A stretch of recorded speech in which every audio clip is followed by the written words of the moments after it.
Bon matin. Yo, c'est Mounir. Je pense que je vais low-key juste écrire au ministère de la Culture sur Twitter. Je vais dire, yo, est-ce qu'on peut set up un meeting? Allô, moi, c'est Daphné. Ouais, mais elle m'oblige à regarder un film d'une heure sur un ours. Puis là, j'étais comme vraiment frustrée. Puis j'ai dit, moi, je regarde pas ce film-là. C'est Café Snake. Bon matin. Bon matin.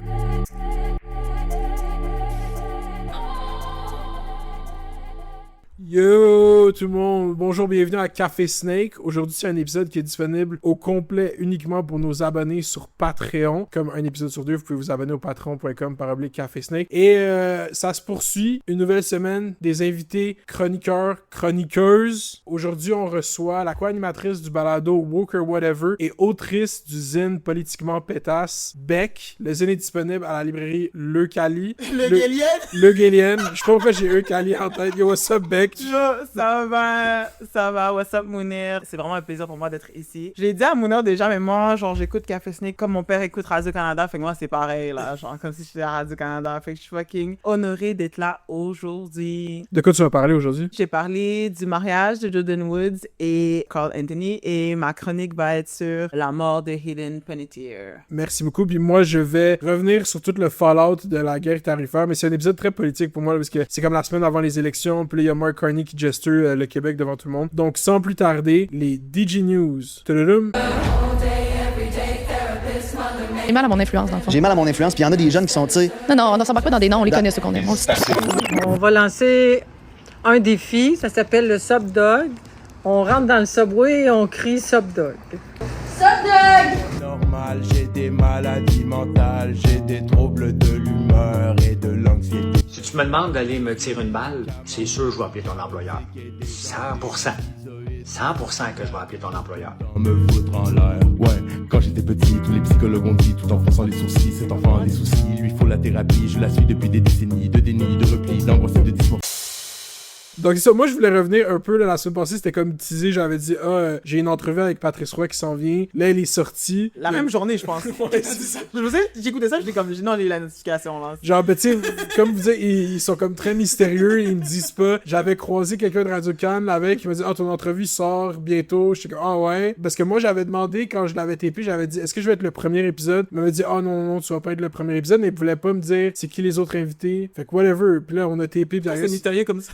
Parce qu'ils se la jouent un peu, genre, finalement, ils ont sorti ça en premier épisode, je trouve ça drôle. J'ai plein de choses à dire parce que ça a suscité quand même beaucoup de discussions. Déjà, de un, ça a été TP en juin. Moi, j'étais comme dans une espèce de spirale infernale, pré-accouchement, genre, dans ma tête. C'était comme juste une case dans mon agenda. J'avais pas process avant ce jour-là que je me lève le matin. Qu'est-ce que je fais aujourd'hui? Que genre, je m'en allais là-bas. Fait que c'était comme, j'avais pas d'idée en tête. J'ai tellement fait d'entrevues dans le bout que le documentaire est sorti que je me rappelais même plus que j'avais dit. Je me rappelle, j'étais rentré ici. J'avais dit à Daphné, ouais, l'entrevue de Patrice Roy, c'est crazy. Elle dit comment ça? Puis j'étais comme, j'ai dit plein d'affaires, mais genre, j'avais aucune idée vraiment de comme... Moi, je m'attendais pas à ce qu'il me presse en arrivant de même. Là, Mounir, t'es un vulgarisateur. Il m'a pas présenté à cette audience-là. Les gens ont pas beaucoup de contexte de comment je me suis retrouvé assis devant lui. J'ai fait des documentaires, on les nomme pas. Je suis là, puis je suis comme, ben Radio-Canada, vous êtes pas objectif. Ils ont dit Mounir, leader de sa génération, donc dis-nous qu'est-ce que les jeunes pensent. Ouais. Puis c'est tellement tout le temps une posture tricky, c'était à tout le monde en parle, c'était ça, c'était comme les jeunes sur Internet, là, c'est comme, le jeune dans les médias. Comment tu te sens par rapport à être cette image là, de comme les jeunes d'aujourd'hui, Mounir? Mais c'est ça qu'il y a quelqu'un qui avait dit, je pense que c'est dans le comité Panari, les jeunes pour la classe médiatico-politique, c'est genre tout le monde qui est pas Gen X ou genre un boomer. Eux ils vieillissent, mais les jeunes, quote unquote, deviennent tout le temps plus vieux. Fait que basically, tu sais, comme moi, tu regardes quelqu'un live dans un cégep, whatever, t'es comme moi, le jeune comme toi, tu sais, Mounir, il est jeune comme toi. Meanwhile, 29 avec un newborn.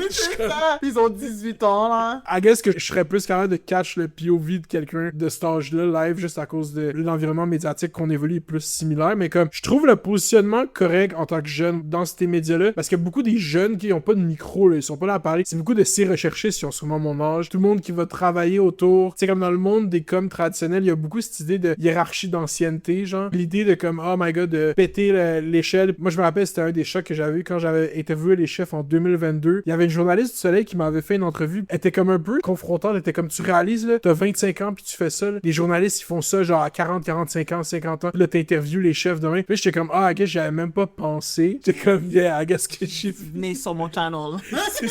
Faut comprendre ces exercices de podcast-là, ça va fucking vite. Puis quand je les réécoute, il y a tellement de critiques que je voudrais faire à lui qui dit, puis à moi. Mais des fois, je me dis, le rôle aussi que j'aime avoir, surtout dans cet échange-là, où ce que je me disais, Patrice Roy a jamais fait d'échange long format. Puis c'est vraiment un muscle différent qu'animer le téléjournal. Puis on le catch vraiment souvent dans la podcast, qui est souvent genre, bon, ok, d'accord. Ça, c'est vraiment un réflexe de chef d'antenne de genre, on a 6 minutes, puis on a parlé trop longtemps du sujet, passons à autre chose. Puis ça, en podcast d'1 heure, ça paraît tellement genre qu'il trouve que je parle trop longtemps d'un sujet. Puis je dis 3 phrases consécutives, puis il est comme, ok. Dans ma tête, je voulais juste exposer qu'il est pas genre built for that. Il vient pas de YouTube. Comme à un moment donné, j'ai dit, hey, ça va vite, hein, les podcasts. C'est comme, ouais, ça. Parce qu'on dit plein d'affaires. Genre, j'avais pas l'air à rechercher, j'avais dit, là, ça va être conversationnel, right? Ils sont comme, ouais. Je suis comme, Patrice va dire des affaires ou il va me poser des questions. Puis il était comme, non, il veut parler. Nan. J'étais comme, oh ouais. Puis finalement, tu sais, quand tu le regardes, c'est comme, ça va lui prendre de faire vraiment beaucoup de podcasts. Ouais, pour cacher le flow, en fait. Ouais, c'est ça. C'est comme, non, mais c'est normal. Là. Je parle, ok, tu sais, la pandémie, la Palestine,